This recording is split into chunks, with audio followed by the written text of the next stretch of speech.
I've talked a bit before about character creation, specifically about the more problems you try to solve while creating your character, the less you'll be able to experience the beautiful weirdness of D&D, because that character is going to change on those adventures. The same is definitely true of running a campaign. DMing with a mix of letting the story unfold naturally and keeping your pre-planned adventure on the rails is the secret sauce that lets everyone at the table have fun. I spoke recently with Dr. Megan Connell, and for those who don't know, she is a board-certified psychologist who uses D&D in her therapeutic practice. She's a founding member of Clinical Role, an actual play D&D stream featuring other psychologists, therapists, therapeutic dungeon masters, and she edited this awesome game prep journal that I'm holding. I'm using it and I'm loving it, and she's a polymorphed silver dragon. Probably. Here's what she had to say about striking that balance between Railroad and Sandbox.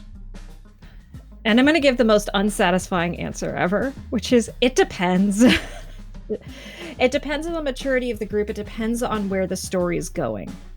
And again, also, I think on the comfort level of the game master as well with something like that. Because as I said, like early on in my games, it was very much on the rails. I didn't let them deviate too much, and like anytime they went away, it's like, oh, the story has chased you over here, cool. But now I'm much more free flow, and I kind of let things come up, but like a big part of that is I feel more comfortable on my feet. I've told this story many times, but it's worth repeating because like it was one of the most powerful sessions I've ever run as a therapy group, where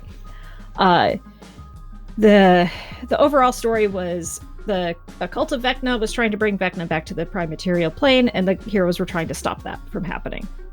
And so they found out that an adult black dragon had the hand of Vecna, and they were going to go try to steal it. I'm like, okay. So they start sneaking into the swamp, and they completely fail their stealth check. Dragon sees them. Now, in my story brain, I'm like, now we run.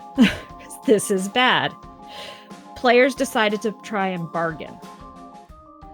And I'm completely thinking on my feet here. Now, I could have really pushed them and said, like, no, you really should run. There's no, like, this is bad. Your characters would all know this is bad, bad, bad. Run away. But I didn't. I was like, let's see what happens. And those who are familiar with the lore of black dragons, the horde of a black dragon really is in corruption. They like to corrupt the just. They like to corrupt the good. And in the party, there was a lawful good cleric. And that is just yum, yum, yum, yum to the black dragon. And so they ended up with three options, which was fight the dragon, which was going to be really bad for them. They had a chromatic dragon egg, metallic dragon egg. And they were really excited to have a baby metallic dragon with, I think it was a bronze dragon egg. Yeah, they were really excited to have a baby dragon in the party. So like, give me that dragon egg was the second option. And then the third option is, I'll give you the hand, but I'm going to put it on this cleric. And the player was all like, yeah, put the hand of Vecna on me. And like the rest of the party was sitting there going, no, no, no, no, no. It was of all the games I've run, I think that one was the most powerful. Well, maybe second most powerful. But there was legit tears and stuff, and they were and talking about this and going like, it sucks to give up this egg, but that's better than you. And like, it was a lot of process, and they eventually there was a point where like the dragon had transformed into human form and was getting ready to cut off the hand of the cleric when they're finally all like, no, don't do that. Yeah, I did the DM trick of slowing time down. But what was super duper fascinating was the next week, the player whose cleric was about to have their hand cut off came up to me and said, I am so glad, like, I looked up that item after we left, and they're like, would that have killed my character? And I was like, probably. Like, I would have given like some sort of Hail Mary to try and get the hand off and to try to get you saved, but most likely what would have happened is your character would have been corrupted pretty darn quickly and would have started attacking the party, and I would have taken over your character at that point. And they're like, oh my god, really? I'm like, well, there's consequences to actions. And they're saying like, after that, like, I recognized how stuck I was in that solution, and I realized, like, I do that in life.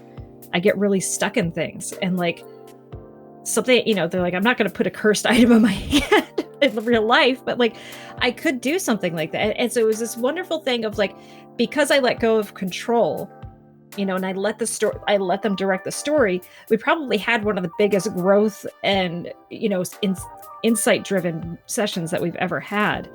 And like during the whole choosing process, we paused the game for a moment and I talked about how this was sort of like life, that we like to think in life we get an awesome opportunity and then this terrible decision. So obviously we're going to take the awesome opportunity. But as you start to live, like you realize pretty quickly there's this decision that has some good parts and a lot of bad parts. There's this decision that has some good parts and a lot of bad parts. And then there's this one that has some good parts and a lot of bad parts. Which bad parts am I willing to live with? So that was just such a great moment for that. And had I pushed the story in the direction I thought it should have gone, we wouldn't have had that. And so this is to say, though, I felt personally very comfortable with running things and understanding how stuff was going to go. If you're a DM and you're like, I'm scared and nervous because I think this could go really super duper bad, and I don't feel comfortable with that. Because remember, as the game master, you're also a player. And so like your comfort and satisfaction matters too. And so like, think about it. Like if you don't want to completely nix what the players want to do, maybe say like, guys, you went in a direction I was not expecting. I am not prepped for this. And I really need some time to think. And so we're going to end early, or let's play another game for like 20 minutes while I go collect my thoughts, because like that's okay too. Thank you for watching, and thanks again, Dr. Connell, for making the time to chat with me. If you want to prep your game like she does, the Game Master's Dungeon Journal is in the description below. You all know I'm a journal freak, so I'm loving it. I've got more videos with Dr. Connell coming up. Subscribe if you want to catch those.